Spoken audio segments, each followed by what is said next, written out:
High বন্ধুরা, আজ কেমন আছেন? এত গরমে, প্রচণ্ড গরম।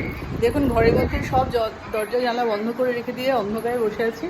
হ্যাঁ, তো আপনারা নিশ্চয়ই বুঝতে পারছেন এত গরমে কি অবস্থা। মা কি করছে দেখুন, মা কি করছে দেখবেন। এই দেখুন মা কি করছে, মা কি করছে।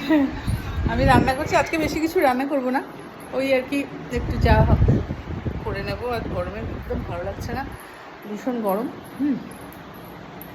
আর এই ঘরের মধ্যে লাইট অফ করে বসে আছি,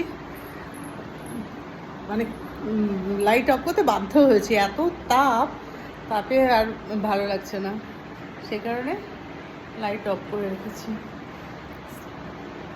আপনারা সবাই ভালো থাকবেন, সাবধানে থাকবেন, বাই।